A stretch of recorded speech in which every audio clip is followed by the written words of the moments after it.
మీ business ఏదైనా మీ ఊర్లో promotion చేయాలంటే అది సుమన్ టీవీతోనే సాధ్యం. ఇప్పుడే సంప్రదించండి. Welcome to Suman TV. అందరికీ నమస్కారం. పొద్దుటూరులో టీడీపీ వైసీపీల మధ్య ఎన్నికల పోరు వాడివేడిగా సాగుతుంది. చోటా మోటా నేతలు ప్రజలతో మమేకమవుతూ ఓట్లు అభ్యర్థిస్తున్నారు. పొద్దుటూరు టీడీపీ అభ్యర్థి గెలుపు కోసం అహర్నిశలు కష్టపడుతున్న మాజీ మున్సిపల్ చైర్మన్ విఎస్ ముక్తార్ మనతో ఉన్నారు. ఆయన్ని అడిగి టీడీపీ అభ్యర్థి గెలుపుకు ఎలాంటి అంశాలు ఉన్నాయో తెలుసుకుందాం. పొద్దుటూరులో టీడీపీ నాయకులు చేసే ప్రచారంలో ప్రజల నుంచి ఎలాంటి స్పందన వస్తుంది? రాజమౌళి శివప్రసాద్ గారు 2 సార్లు ఎమ్మెల్యే, పొద్దుటూరు అభివృద్ధి శూన్యం అయిపోయింది. ఎక్కడ కూడా డెవలప్మెంట్ జరగలేదు. మళ్ళీ వరదరాయుడు గారు వస్తేనే పొద్దుటూరు పట్టణం అభివృద్ధి జరుగుతుంది, నీతి నిజాయితీగా పొద్దుటూరు పట్టణం బాగుంటుందనే ఆలోచనతో ప్రజలంతా ఉన్నారు. దాని దిశగానే మేము ప్రచారం చేస్తూ ఉన్నాము.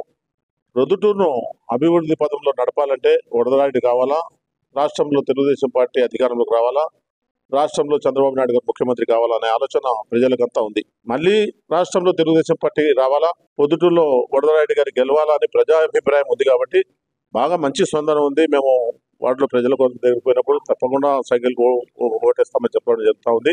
దేవుని దయ వల్ల ప్రభుత్వం వచ్చి పొద్దుటూరులో ఎమ్మెల్యేగా వరదరాయుడు గారు గెలుస్తారు. గెలిస్తే మేము పొద్దుటూరు పట్టణాన్ని అభివృద్ధి చేయబోయే పనులు కూడా మేము ఒక 14 పనులను మేనిఫెస్టో విడుదల చేయడం కూడా జరిగింది.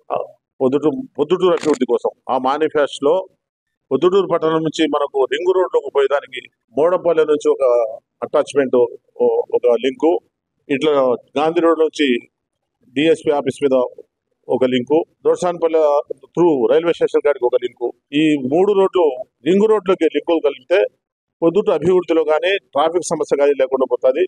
ఇట్లాంటి సమస్యలన్నీ చాలా ఉన్నాయి. అవన్నీ కూడా చేస్తామని మేము చెప్పడం జరుగుతూ ఉంది. తెలుగుదేశాన్ని ఆదరిస్తూ ఉన్నారు. తెలుగుదేశం తప్పకుండా అధికారంలోకి రాష్ట్రం వస్తుంది. పొద్దుటూరులో వరదరాయుడు గారు గెలుస్తారు. టీడీపీ అభ్యర్థి వరదరాజు రెడ్డి గెలవడానికి ఎలాంటి అంశాలు దోహదపడుతున్నాయి? తాత్కాలిక మార్కెట్ నిర్మించి కొంతమందికే అక్కడ వ్యాపారాలు చేసుకుంటే వాళ్ళకి ఇచ్చి మిగతాదంతా అమ్ముకోవడం జరిగింది. ఆ అమ్ముకోవటంలో ప్రజా వ్యతిరేకత వచ్చింది. ప్రజా వ్యతిరేకత ఈ రాజమౌళి ప్రసాద్ రెడ్డి పేదవాళ్ళ వ్యాపారస్తుల నోరు కొట్టాడు. కాబట్టి అతనికి ఓటు వేయకూడదు అనేది డిసైడ్ చేసుకుని అది వరదరాయుడు గారికి కలిసి వచ్చింది. వ్యాపారం పొద్దుటూరులో వ్యాపారస్తులు చేసుకోవాలి. అది అన్ని బ్యాన్ చేయించి, ఇతను సొంతంగా బ్యాన్ చేయించి బెంగళూరు తెచ్చుకొచ్చి అది ఒక మాఫియా మాదిరిగా గుట్కా వ్యాపారం కూడా చేస్తూ ఉంటారు. జగన్మోహన్ రెడ్డి ప్రభుత్వము అది 5,000 రూపాయలు ట్రాక్టర్ పెట్టినారు. మాఫియా తయారైంది. ఏదైతే వ్యాపారం మొదలైనారో మాఫియా తయారైంది. 4,000కే ఇస్తామని చెప్పి ఎవరైతే అధికారంలో ఉన్నారో వాళ్ళందరూ కూడా ఈ రాచమల్లి ప్రసాద్ రెడ్డి గారు అయితేనేమి, ఈ బంగారెడ్డి గారు అయితేనేమి ఇసుకను అమ్మటం మొదలుపెట్టారు. ఇలా అనేక రకాలైన దొమ్ములు దౌర్జన్యాలు, వాళ్ళపైన ఏదన్నా ప్రజా వ్యతిరేక పని చేస్తారని ఎవరన్నా చెప్తే వాళ్ళను పోలీస్ కేసులు పెట్టేయటము, ఇబ్బందులు పెట్టడం అన్నీ జరుగుతున్నాయి. కాబట్టి వాళ్ళ మీద వ్యతిరేకత అంతా తెలుగుదేశం పార్టీకి అనుకూలంగా మారింది. కాబట్టి తెలుగుదేశం పార్టీ అభ్యర్థి తప్పకుండా గెలుస్తాడు. పొద్దుటూరు సిట్టింగ్ ఎమ్మెల్యే రాజమౌళి శివప్రసాద్ రెడ్డి పొద్దుటూరును ఏ మేరకు అభివృద్ధి చేశారు? 24 కోట్ల రూపాయలు శాంక్షన్ అని చెప్పినాడు. ఆర్ట్స్ కాలేజ్ బిల్డింగ్ కట్టేయలేదు, 24 కోట్లు శాంక్షన్ రాలేదు, టెండర్ కూడా కాలేదు. ఇట్లా 500 కోట్ల రూపాయలు అభివృద్ధికి నేను చేస్తానని చెప్పి శిలాఫలకాలు వేసినారు. ఒకటి కూడా మొదలు పెట్టలేదు, ఒకటి కూడా చేయలేదు. అన్ని అబద్ధపు వాగ్దానాలు, అబద్ధాలు చెప్పడం తప్ప రాజమౌళి గారు చేసింది అభివృద్ధి ఏం లేదు. లేదంటే మైదుకూరు డివైడర్ ముందు ఉన్నది, మైదుకూరు 2 పక్కల ప్లాట్ఫామ్ ముందు ఉన్నాయి. అవి పగలగొట్టేసి ఇప్పుడు కొత్తగా కట్టినారు. ప్రజాధనాన్ని దుర్వినియోగం చేయడం తప్ప దానివల్ల ప్రయోజనం ఏం లేదు. మనకు ప్రయోజనం కలగాలంటే ఏదో ఒక రోడ్డు వైడనింగ్ కావాలా, వెడల్పు కావాలా, ట్రాఫిక్ సమస్య తగ్గాలా, లేదంటే ఒక ప్రాజెక్ట్ ఏదైనా ఒకటి కట్టాలా, లేకపోతే ఒక మంచి పార్కులు ఒక 2-3 ప్రజలకు కావాల్సిన సౌకర్యాలు చేయాలా, దోమలు లేకుండా చేయాలా, మంచి ఆసుపత్రి, మంచి ట్రీట్మెంట్ ఇప్పించాలా, మంచి పాఠశాలలు ఇవన్నీ ఉండాలా. అవన్నీ ఏం లేవు.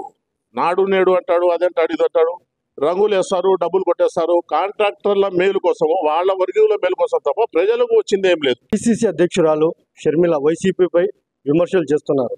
ఆ విమర్శలు ఈ ఎన్నికలలో టీడీపీకి ఏమైనా ఉపయోగపడతాయా? సిపి పార్టీని షర్మిలమ్మ గారు పిసిసి ప్రెసిడెంట్ కానీ అందరూ విమర్శిస్తున్నారు. మా తెలుగుదేశం పార్టీకి షర్మిలమ్మ జగన్మోహన్ రెడ్డి విమర్శించేదానికి ఏం సంబంధం లేదు. మా తెలుగుదేశం పార్టీ కార్యకర్తలు స్ట్రాంగ్ గా ఉన్నారు. మా తెలుగుదేశం పార్టీ కార్యకర్తలు ఉన్నారు, ఓటర్లు కూడా ఉన్నారు. మా గెలుపుకు ఎటువంటి ఇబ్బంది లేదు. షర్మిలమ్మ పోటీ పెట్టింది అనే వల్ల వాళ్ళిద్దరిలో ఫైట్ ఉంటుంది. మాకేం నష్టం లేదు. తెలుగుదేశం పార్టీకి జగన్మోహన్ రెడ్డికి కొద్దిగా ఇబ్బంది కలిగించే పనే వాళ్ళకు ఉంటుంది, కానీ దానివల్ల మనకు లాభం కానీ నష్టం కానీ ఏముంటుందని చెప్పి నేను భావిస్తాను. షర్మిలమ్మ చేసే వ్యాఖ్యలతో ముస్లిం మైనార్టీ వర్గంలో చీలికలు వస్తే ఎవరికి లాభం చేకూరుతుంది? షర్మిలమ్మ విమర్శలకు షర్మిలమ్మకే కొంత లాభం వస్తుంది, కానీ తెలుగుదేశం పార్టీకి ఏం లాభం లేదు. తెలుగుదేశం పార్టీకి ఓటు బ్యాంక్ ఉంది. దాంట్లో ముస్లింలు ఉన్నారు, క్రైస్తవులు ఉన్నారు, హిందువులు ఉన్నారు, ప్రతి వాళ్ళు ఉన్నారు. అది పేద బడుగు బలహీన వర్గాలకు సంబంధించిన పార్టీ. ఆ పార్టీ ఓట్లు ఆ పార్టీకి ఉన్నాయి. షర్మిలమ్మ చేసే విమర్శలకు షర్మిలమ్మ వైఎస్ఆర్ కాంగ్రెస్ పార్టీ ఓట్లే మారుతాయి, కానీ ఇప్పుడు వైఎస్ఆర్ కాంగ్రెస్ పార్టీకి ఉండే ఓట్లని కాంగ్రెస్ పార్టీ ఓట్లే.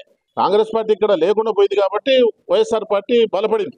ఆ పార్టీలో నుంచి చీల్చుకోవాలి, కానీ తెలుగుదేశం పార్టీ నుంచి షర్మిలకు ఓట్లు పోయే ప్రసక్తి లేదు. కాబట్టి మాకు ఎటువంటి ఇది లేదు. వాళ్ళు షర్మిలమ్మ, జగన్మోహన్ రెడ్డి వాళ్ళకే నష్టలాభాలు జరుగుతాయి. వాళ్ళు విమర్శలు, మా విమర్శలు వేరు, మా పార్టీ వేరు, వాళ్ళు వేరు. టీడీపీ హయాంలో పూర్తయిన హజ్ హౌస్ ఈ వైసీపీ ప్రభుత్వంలో ప్రజలకు అందుబాటులోకి రాలేకపోయింది. ఇప్పుడు టీడీపీ రాష్ట్రంలో మళ్ళీ అధికారంలో చేపడితే హజ్ హౌస్ ను మళ్ళీ ఉపయోగంలోకి తీసుకుని వస్తారా? జగన్మోహన్ రెడ్డి ప్రభుత్వం వచ్చిన తర్వాత జగన్మోహన్ రెడ్డి ఏదో బాగా చేస్తాడు, రాజశేఖర రెడ్డి బిడ్డగా రాజశేఖర రెడ్డి కాంగ్రెస్ పార్టీలో బాగా చేసినాడు, ఈయన కూడా చేస్తారని ఆలోచన ప్రజలు బాగా అతన్ని నమ్మారు. ఎవరైనా ముఖ్యమంత్రులు గతంలో ఒక ముఖ్యమంత్రి పనిచేస్తే మళ్ళా కొత్తగా వచ్చిన ముఖ్యమంత్రి ఆ పనులు పూర్తి చేస్తూ ఇంకా కొత్త పనులు చేస్తారు.